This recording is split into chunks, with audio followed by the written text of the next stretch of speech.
జగన్ అంటేనే scam, scam అంటేనే జగన్ అనేది ఇప్పుడు బయటపడుతున్నటువంటి సత్యం. ఆల్రెడీ లిక్కర్ స్కామ్ లో జగన్మోహన్ రెడ్డి భాగోతం చూసాం, ఇసుక స్కామ్ లో జగన్మోహన్ రెడ్డి భాగోతం చూసాం. ఇప్పుడు జగనన్న కాలనీలో కూడా జగన్మోహన్ రెడ్డి భాగోతం చూస్తున్నాం. వాస్తవానికి అసలు స్కామ్ చేయడం కోసమే జగన్మోహన్ రెడ్డి ఒక ఆప్షన్ తీసుకొచ్చాడంటే మీరు అందరూ ఆశ్చర్యపోతారు. ఎస్, నిజం. జగన్మోహన్ రెడ్డి అందరూ అనుకున్నాడు, అబ్బా జగన్మోహన్ రెడ్డి ఎంత గొప్పవాడు, మా కోసం ప్రత్యేకంగా ఒక ఆప్షన్ 3 అనే ఒక ఆప్షన్ తీసుకొచ్చి జగనన్న కాలనీలో మా కోసం జగన్మోహన్ రెడ్డి చేసినంతగా ఎవరు చేయట్లేదని పాపం అప్పట్లో డబ్బా కొట్టారు వైసీపీ సోషల్ మీడియాలో. కానీ ఆప్షన్ 3 అనేది పేదల కోసం కాదు, స్కామ్ కోసం. ఆప్షన్ 1 ఏంటంటే ప్రభుత్వం ఇవ్వాల్సినటువంటి డబ్బులు ఇచ్చేస్తుంది, ప్రజలే వాళ్ళు మెటీరియల్ తెచ్చుకుని కట్టుకోవటం. రెండో ఆప్షన్ ఏంటంటే ప్రభుత్వం డబ్బులు బదులు మెటీరియల్ ఇస్తుంది, ప్రజలే దాన్ని కట్టించుకోవాలి. మూడో ఆప్షన్ ఏంటంటే అటు మెటీరియల్ మీరు తెచ్చుకోలేము, ప్రభుత్వం ఇచ్చిన మెటీరియల్తో కూడా మేము కట్టుకోలేము అంటే వాళ్ళకి ఆప్షన్ 3 తీసుకొచ్చారు. సో ఇదే అసలు స్కామ్. ఏంటి ఆప్షన్ 3 అంటే ప్రభుత్వమే కట్టించి ఇవ్వటం. సాధారణంగా ఎవరైనా సరే ప్రభుత్వమే ఇల్లు కట్టించేస్తానంటే పోయేదేముంది, మన చేతికి ఇస్తాడంటకుండా సగం మన చేతికి రూపా పడకుండా మన దగ్గర లేకుండా వాళ్ళే కట్టించేస్తారు కదా అన్న ఫీల్డ్లో చాలామంది ఉంటారు. దాంతో ఏం చేశారు, దాదాపుగా 3.5 నుంచి 4 లక్షల మంది ఏం చేశారంటే మాకు ఆప్షన్ 3 కావాలని పెట్టుకున్నారు. అంటే ఆ 4 లక్షల మందికి జగన్మోహన్ రెడ్డి ఇచ్చినటువంటి స్థలంలోనే ఇళ్ళు కట్టి వాళ్ళకి అప్పచెప్పాలి. కానీ జగన్మోహన్ రెడ్డి తెచ్చింది స్కామ్ కోసం, మీకోసం కాదు అని ఇప్పుడు బయటపడేసరికి అందరూ నోళ్ళు ఎలబెడుతున్నారు.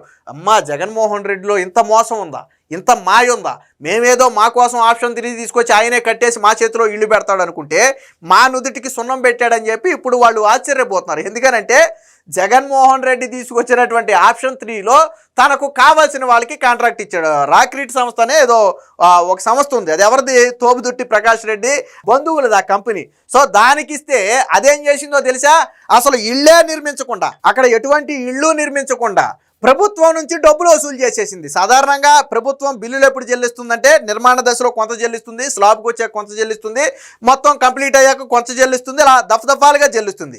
బట్ అక్కడ ఎటువంటి ఇళ్ళు లేకుండానే దాదాపుగా 5 ప్రాంతాలలో 41 కోట్ల రూపాయలు ఈ సంస్థ దోచేసినట్టుగా ఇప్పుడు విజిలెన్స్ విభాగం ఆధారాలతో సహా బయటపెట్టింది.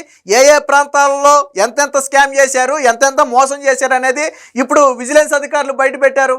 దీంతో జగన్మోహన్ రెడ్డి భాగోతం బయటపడింది. వాస్తవానికి దీంట్లో ఏం చేశారంటే గుత్తగా సిమెంట్ ఏమో సగ భారతీయ సిమెంట్ అధిక ధర కంటే మిగతా మార్కెట్ ధర కంటే కూడా దాదాపుగా 100 కోట్ల రూపాయలు అధికంగా భారతీయ సిమెంట్కి చెల్లించారు అనేది ఒక వాదన. సరే అది కాసేపు పక్కన పెడదాం. అలాగే ఐరన్లో కావచ్చు, ఇంటికి వాడే ఇతర మెటీరియల్లో కావచ్చు బల్కున తీసుకొచ్చి అందులో కమిషన్లు కొట్టేశారు. మొదటి థింగ్.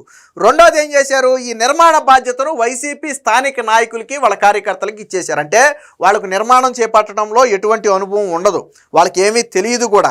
కానీ ఏం చేశారు, వాళ్ళకి ఇచ్చేశారు. సరే ఇచ్చారు, వాళ్ళు ఏమన్నా నిర్మించారా అంటే వాళ్ళు ఇళ్ళు నిర్మించకుండానే వాళ్ళకి బిల్లులు చెల్లించేశారు. అంటే స్కాముల్లో కూడా మామూలు స్కామ్ కాదు ఇది. వాళ్ళకి కట్టలేదు సరిగదా అంటే గవర్నమెంట్ నుంచి బిల్లులు చెల్లించేశారు ఆ పేరు మీద. అంటే ఫర్ ఎగ్జాంపుల్ సుధాకర్ అనే వ్యక్తికి 2 లక్షల రూపాయలు ఇల్లు కట్టిస్తే 2 లక్షల రూపాయలు ఇవ్వాలనుకోండి కాంట్రాక్టర్కి. ఇల్లు కట్టలేదు, పునాది తీయలేదు, కానీ 2 లక్షలు ఇచ్చేశారు అక్కడ.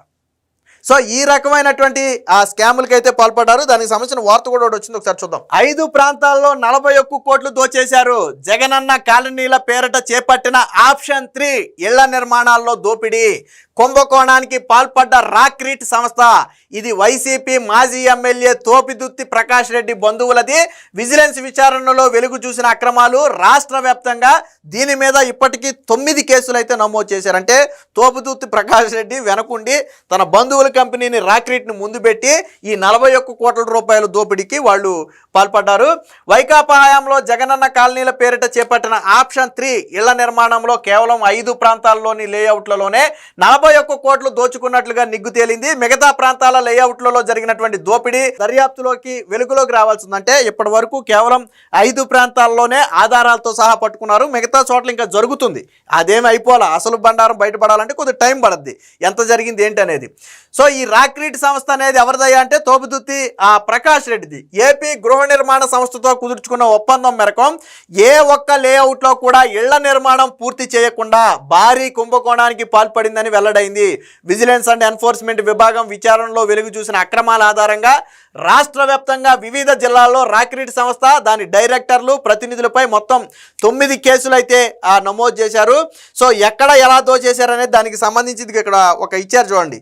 ఈ లేఅవుట్లో జరిగిన అక్రమాలకు సంబంధించే 9 కేసులు నమోదయ్యాయి. ఎక్కడెక్కడంటే ఒకటి Jagananna colony Vikas college road నున్న విజయవాడ ఎన్టీఆర్ జిల్లాలో 1180 ఇళ్లు నిర్మించివ్వాలనేది ఒప్పందం. ఇందులో 2 కోట్లు దోచేశారు. అలాగే గాజువాక నియోజకవర్గంలో 3401 ఇల్లు నిర్మించివ్వాలి. సో ఎంత దోచేశారు అనేది దర్యాప్తు జరుగుతుంది, ఇంకా తేలలేదు. అలాగే హిందూపురం సత్యసాయి జిల్లాలో 2953 ఇళ్లు నిర్మించివ్వాలి. అందులో 2.61 కోట్లు దోచేశారు. అలాగే ఏటూరు అంటే గుంటూరు రూరల్కి సంబంధించి 947 ఇళ్లు నిర్మించివ్వాలి. దాంట్లో 1,71,00,000 దోచేశారు. అలాగే ఏలూరు జిల్లా చొదిమెళ్ళ కొమడవోలు పోనంగి మొదలగు ప్రాంతాలలో 6,525 ఇళ్ళు. ఇది భారీ ఇళ్ళు కొద్దిగా. సో ఇందులో అవినీతి కూడా ఎక్కువగానే ఉంటుంది. బట్ ఇది తేలాలి, దర్యాప్తు జరుగుతుంది, ఇంకా తేలలేదు. అలాగే అనంతపురం జిల్లాలో ఆత్మకూరు మండలంలో లేఅవుట్లు 7,629 లేఅవుట్లు వేసి ఇవ్వాలి. ఇందులో 24 కోట్లు దోచేశారు. అంటే నేను ఇందాకే చెప్పాను, అందుకని ఇది 6,000 ఇళ్లలో కూడా అవినీతి అనేది భారీగానే ఉంటుంది. ఇందులో 24 కోట్లు దోచేశారు. ఇక పులివెందుల జగన్మోహన్ రెడ్డి అడ్డాను కూడా వదిలిపెట్ల. ఈ పులివెందుల ఏదైతే వైఎస్ఆర్ కడపలో ఒక మెగా లేఅవుట్ వేశారో దానికి 4,912 ఇళ్లు నిర్మించివ్వాలనేది ఒప్పందం. సో ఇది దర్యాప్తు జరుగుతుంది. అలాగే అనకాపల్లి జిల్లాలో పైడివాడ అగ్రహారం గంగవరం మొదలగు ప్రాంతాల్లో 7,979 ఇల్లు నిర్మించివ్వాలి. ఇది కూడా ఎంత దోచేశారనేది దర్యాప్తు జరుగుతూ ఉంది. ఇక పోయేటప్పటికి గుంటూరు జిల్లా మేడుకొండూరు మండలంలో వేసినటువంటి 4,504 ఇళ్లకు గాను 10.65 కోట్లు దోచేశారు. అంటే మొత్తంగా 40,000కి సంబంధించి 41 కోట్ల రూపాయలు అయితే ఇక్కడ దోచేసినట్టుగా తెలుస్తుంది.